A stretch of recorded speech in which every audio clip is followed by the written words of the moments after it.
चलिए एक प्यारा सा क्वेश्चन लेके फिर आ रहा हूँ मैं। बहुत अच्छा क्वेश्चन है ये, और ये क्वेश्चन एक बार पेपर में आ चुका है। चलिए क्वेश्चन क्या पढ़ते हैं कि 2.82 ग्राम ग्लूकोज, और आपको पता है ग्लूकोज का आणविक द्रव्यमान कितना होता है, 180 होता है। 30 ग्राम जल में घुला हुआ है, तो ग्लूकोज का मोल प्रभाज क्या होगा। क्या पूछ रहा है, ग्लूकोज का मोल प्रभाज।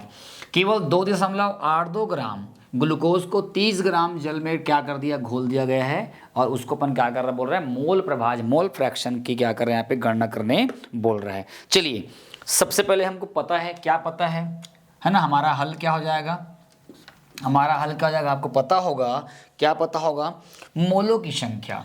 पहला को पता होगा मोलों की संख्या। मोलों की संख्या बराबर क्या होता है, ग्रामों में भार बटे क्या होता है ना, ग्रामों में भार बटे क्या होता है, या अणुभार होता है, या इसको अपन लिख सकते हैं विलेय, विलेय का द्रव्यमान। यहाँ पर दो है, मोल प्रभाज के रिस्पेक्ट में लिख रहे हैं, विलेय या विलायक का भार, एक ही मतलब है, ग्रामों में भार बटे अणुभार। तो ग्रामों में भार, किसका भार, विलेय या विलायक का भार, एक ही मतलब है, ठीक है। चलिए, और उसके बाद अणुभार, अणुभार को हम लोग क्या बोलते हैं, आणविक द्रव्यमान भी बोलते हैं। क्या बोलते हैं, आणविक द्रव्यमान भी कहा जाता है। चलिए फटाफट निकाल लो। सबसे पहले C6H6 है ना, O6 के मोलों की संख्या, क्या निकालेंगे, मोलों की संख्या। मोलों की संख्या निकालोगे तभी क्या निकलेगा, मोल निकलेगा, ठीक है। चलिए क्या क्या दिया हुआ है, विलेय विलायक द्रव्यमान में कितना दिया है, 2 दशमलव कितना दिया है, 2.82 बटे ग्लूकोज का कितना होता है, 180 होता है। कितना होता है, 180। अब इसको डिवाइड करोगे है ना, 2.82 और 0.2 को क्या करोगे, डिवाइड करोगे तो ये आंसर आ जाए, अप्रॉक्स आंसर आ जाएगा 0.0157 मोल आता है। करके देख लेना, आता ही है। उसी प्रकार क्या बोल रहा है, जल के मोलों की संख्या निकालना है। सेकंड नंबर में किसका निकालना है, जल।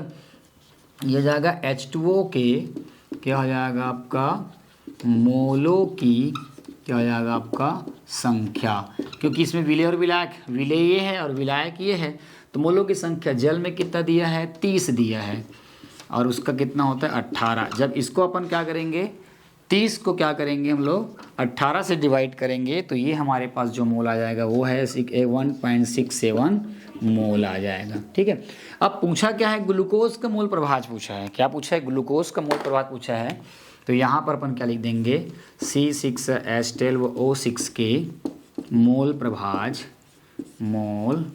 प्रभाज बराबर विलेय है ना, ग्लूकोज के मोल, उसके बाद लिखेंगे C6H है ना, ग्लूकोज के मोल बटे C6H12O6 ग्लूकोज के मोल हो जाएगा, प्लस उसके बाद क्या जाएगा, H2O जल के मोल हो जाएगा। क्या हो जाएगा, जल के मोल। तो ग्लूकोज के मोल कते का है, ये आया है 0.0157 अपॉन, फिर ग्लूकोज का मोल 0.0157 प्लस ये हो जाएगा, जल के मोल कितना दिया हुआ है, 1.67 दिया हुआ है। ये कुल मोल है दोनों का।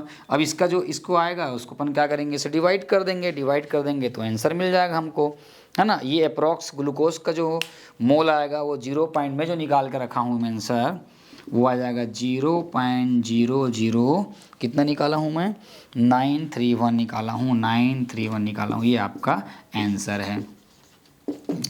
मेरे इसको क्वेश्चन में बताने के पीछे क्या है, केवल क्वेश्चन का पोस्टमार्टम कर दिया हूँ। बस थोड़ा से आपको यहाँ पर क्या करना है, यहाँ पर एक लाइन और लिख सकते हो, है ना, विलियन के कुल मोलों की संख्या, विलियन के कुल मोलों की संख्या 0.0154 प्लस है ना 1.67 को दोनों को जोड़ के लिख सकते हो। तो यहाँ पर आप टोटल लिख सकते हो या अलग अलग भी लिख सकते हो, जैसा आपको सुविधा बने आप वैसा इसको लिख सकते हो। और दोनों को जोड़कर ऐड करके जो है इससे क्या कर देना, अपन को डिवाइड कर देना है। डिवाइड करने के बाद इस प्रकार का आता है। जनरली आप देखे होंगे कि जो मोल आते हैं, जनरली जो मोल की जो वैल्यू आती है वो लगभग ना पॉइंट वगैरह में ही आता है, क्योंकि मोल एक छोटी इकाई होती है। हालांकि एक मतलब इस एक रेशियो होता है, एक अनुपात होता है ना, इसकी इकाई माना जाता है, लेकिन इकाई के आसपास में इसकी वैल्यू लगभग जो है कैलकुलेट की जाती है। तो इसी प्रकार के क्वेश्चन को आपको प्रैक्टिस करना है, बोर्ड एग्जाम में इस तरह के क्वेश्चंस आते हैं। यदि आपको विलियन चैप्टर से कोई क्वेश्चन नहीं बनता होगा तो आप जो है मुझे उस क्वेश्चन का फोटो खींचकर जो है आप मेरे को व्हाट्सअप कर दो, ताकि मैं उस क्वेश्चन का आंसर बना के आप तक उसको पहुंचा सकूं। साथ ही साथ आपके साथ साथ आपके दूसरे और जो फ्रेंड सर्कल होंगे उसको भी क्वेश्चन का आंसर बन जाएगा। तब तक लिए अगले वीडियो अंकित प्रश्न के लिए बने रहिए। With chemistry with Ravi sir, thank you.